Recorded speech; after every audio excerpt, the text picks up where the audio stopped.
Hi and welcome to another episode of Find Zen with VR, hosted by Virtuous Retail and Zen Finder. I'm your host Ranjit Babbar and co-founder of Zen Finder. Today we're discussing a huge challenge of the new reality, which is parenting. And how do you keep your kids engaged during this period of lockdown? To help us in today's conversation, we're talking to Laja Sangvi, who is a developmental psychologist and the founder of Firefly Counseling Center. Interestingly, Laja has two boys herself and a full-time job. So tell us, Laja, how are you managing your time during this lockdown? So Ranjit, when you talk about how I'm looking after my kids, honestly, I'm using pretty much a mix of everything that I explained in the previous question. But I think what's really helping me is, as they say, it takes a village to raise a child. So I've kind of gotten my partner, that's my husband, involved, and we're both taking turns so that we kind of get 3 days he's homeschooling the kids, he's in charge of the kids, and 3 days I'm in charge of the kids. So on the other 3 days, we get time to do all the self-care things, which I'm going to be talking about a bit later. Secondly, my mom-in-law and me have taken turns cooking, and so basically, also I think for me, I've always been one of those parents who's wished that I had more time with my children, and I'm looking at this opportunity to just kind of snuggle a little longer, read a book. There's no stress of waking up in the morning and going to work, going to school. We're bonding beautifully as a family. So I'm just looking at this period as a time of deep connection, fulfillment, and kind of growing together as a family, and that's which I know is very precious. And also I do know that eventually 2 months down the line, maybe 6 months down the line, this period is going to get over and we're going to be back to our busy lives. So I just want to make the most of this time with my boys, and that's what helps me when I tell myself that. Glad to know you're making most of your time, Laja. But unfortunately, some parents feel that managing tasks at a time like this is an insurmountable task. What perspective can you offer them that makes it less of a task and more of something that they can enjoy? Alright, so I like to use the analogy or metaphor of being in a tunnel when I think about being in this pandemic. Yes, it's literally like we're in a cold, dark, scary place, a tunnel that is taking us from life as we knew it to an unknown place, a new paradigm. And we don't know how long the tunnel is or when it will end. So it's natural for us, again, as I said, to feel like parenting our children, juggling, working from home, the household chores is all a task. But how do we work with this? How do we kind of emerge from this tunnel being stronger, better versions of ourselves, and for our children? The trick or the key is in changing your narrative. Your narrative is literally that little voice or that self-talk which goes on within your mind when you're looking at a particular situation. So now, instead of looking at the tunnel as a scary, dark place, look at it as a time of going within, of a time of kind of moving in and metamorphizing. It's literally like how the caterpillar goes within into the pupa and stays in that darkness before it turns into a beautiful butterfly. Come on, every one of us here at some point or the other has complained about how we don't get enough time to spend with our kids, how life is so busy, how we're not able to do the small, simple things in life that we've always wanted to do. This is the time. This is the time for you to make this into a narrative of connection, of bonding, of power and security. So what you could do is, first of all, instead of operating from your head, because the head is all out of control, move from a head space into a heart space. Move into a space of connecting and just being, of being compassionate, of being tolerant, both with your children and with yourself. So let go of perfectionisms. It's okay if the homework that you're submitting is not perfect, or you've not cooked food perfectly, or maybe that work from home assignment that you have to submit is not perfect. Just do your very best and let it go. Secondly, remember that children are constantly absorbing everything. Everything. We as parents and caregivers impact the kids a lot. So when we look at our kids as a task or as a chore or as a headache, guess what they become? Of course they become a headache or they become a task. That is the power of suggestion. That is the power of words.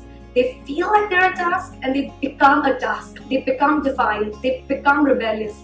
And then we're in this vicious cycle of a misbehaving defiant kid and a frustrated parent. So the way to get out of this is to center yourself, to connect deep within, to change your narrative, to make it into a narrative of power. And lastly, please remember that when this is all over, and over it will be because it's transient, it's not permanent, there is light at the end of the tunnel. So when we're through this pandemic finally, when it's all over, when our children look back, more than remembering anything specific about the virus, what they are going to remember is the time they had with you, your attitude at home, whether you bonded with them, did you feel safe with them, how did you as a family feel during this pandemic? Thanks for sharing that interesting analogy, Lajja. My final question to you, and most importantly, is these are challenging times that can really put a lot of stresses on relationships, especially those with your children. What advice can you offer your parents, to help them kind of manage their own stresses, emotions, and frustrations so that children don't get really affected? Alright, so coming back to the analogy of being in an aircraft, imagine the cabin pressure drops in the cabin. It's important that you first put on your own mask as a parent, your own oxygen mask as a parent, then only you'll be able to help your child. So similarly, through this crisis, it's crucial and of utmost important that you invest some time in self-care. And I know a lot of us are very busy and we're juggling too many things right now as we're cooking and cleaning and homeschooling and working from home. But you can definitely, surely set aside 10 minutes in your morning routine and 10 minutes in your evening routine to take care of yourself, to kind of literally pause. Look at this as an opportunity to pause and to press the reset button of your life. It's an opportunity for you to emerge as a stronger, more empowered, more resilient version of you. And trust me when I say this, when you walk your talk, your children follow suit.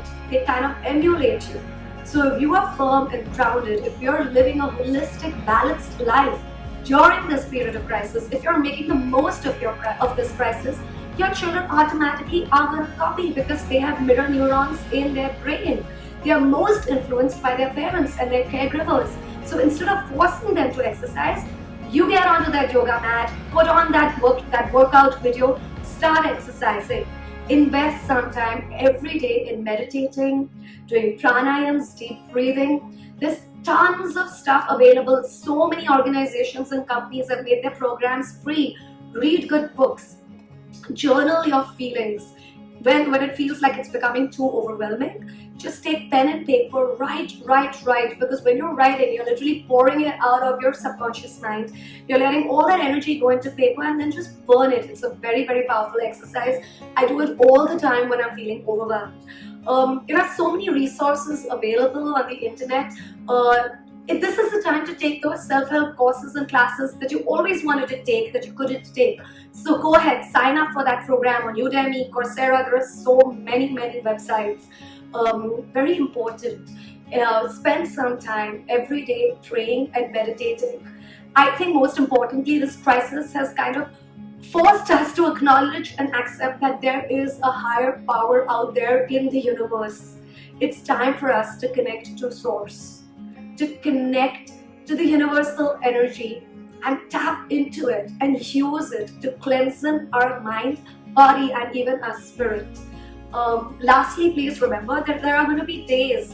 It's a cycle of day and night. So there are going to be days when you're feeling pretty happy, you feel like you have it all together, you're being productive. So work through those excitedly. But when the lows come, and they will, there are going to be periods of lows when you feel like you're a mess, like you feel like you're falling apart. Be gentle with yourself in those days. Work through the lows gently. If need be, connect and seek professional help. There are many mental health helplines, counseling services are available. Connect to a mental health specialist. Also talk to your loved ones. Schedule Zoom sessions with your family and friends. And just kind of make the most out of this crisis. Being gentle with yourself, investing in yourself, reading good books. Also you can just let loose and have some fun.